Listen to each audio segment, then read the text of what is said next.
Indeed, it is November, but with the months turning here over the weekend, be remiss if I didn't pass along a wonderful picture taken of the blue moon, the second full moon in the month of October, by our good friend Emmett Sullivan that posted that on Facebook. Now, Emmett, nice enough to point out, no, the moon wasn't actually blue. What he did was a little finagling there with the white balance to give it that bluish hue, but it certainly is a gorgeous shot, and Emmett, we greatly appreciate it. Now that we turn the calendar into November, let's go ahead and talk about our average high and also precipitation. 66, about where we should be cruising this week. We'll go Monday a little bit below it, and then Tuesday all the way through Sunday, a little bit above it. But this is what I want to point out right here because it's going to be such a dry week, despite the fact that we're above our annual precipitation from Jan 1 where we'd normally be.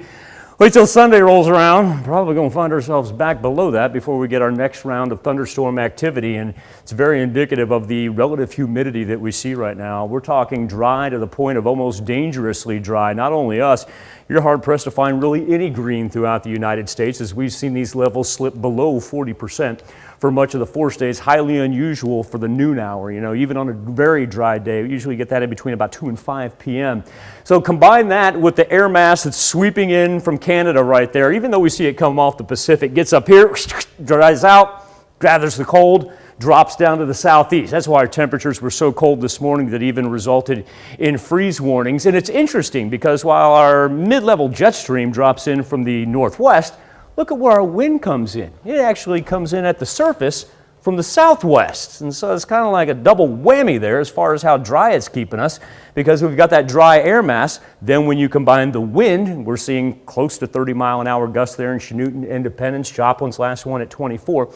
That's what presents that limited fire risk. No, we don't have any red flag warnings or anything like that, but best to be safe and really not burn anything outside. Now, nice part about it is it's dry, but it is clear as can be. Reason being, big high pressure hanging over us right here, and you can tell from the color gradients how pressure gets a little lower as we step off here toward the Rockies, but everything for the next couple of days, even this right here, going to stall out really before it gets to Wichita. So we're going to have a whole bunch of sunshine, not only for today, but all the way into the weekend as well. 63 is where we stand outside the mothership. Good 30-degree rebound from where we stood earlier this morning, where we had some freezing temperatures as low as 28, 29 degrees up to the north.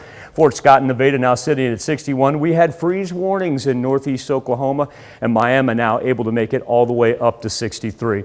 Very quiet throughout the entire Midwest, minus the far northeast. Remember, month of November also considered hurricane season, and we've got Hurricane Eta down headed toward Nicaragua, category 3 right now. And if we look at the forecast track, expected to become a 4 before it makes landfall either Tuesday or Wednesday.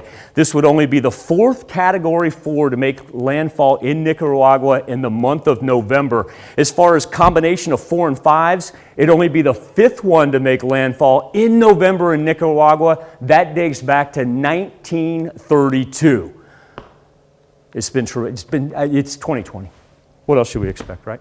As we progress through our day, we'll go ahead and throw some mid-60s up there. I'm going to go ahead and average the temperature on the 7-day forecast, about 63, 64 though, and then overnight, very, very mild. Let's go ahead and talk Election Tuesday here. Waking up tomorrow, hey, that's more tolerable than the freeze warnings we saw as we're in the mid to high 40s. And then we're peaking out. We'll throw some 70s up here on Election Day. If you got to be outside for any reason, it's going to be glorious. And as I said, you don't even see cloud cover there until Wednesday. As a matter of fact, Tanya, look at this nationwide. You know, we talk about how Mother Nature can play a role on Election Day. There's hardly anything going on. Even warmer temperatures that are going to sweep across the west and the Rockies and go through the Midwest down to the southeast. Going to be an absolutely delightful Tuesday with warm temperatures all the way into the weekend. Beautiful. Just perfecto. Beautiful. Be nice. And by Sunday, we're going to be looking at the precip numbers going, about time for some rain. Wow. Well, it's going to be a beautiful week. I'm going to enjoy it. Yeah.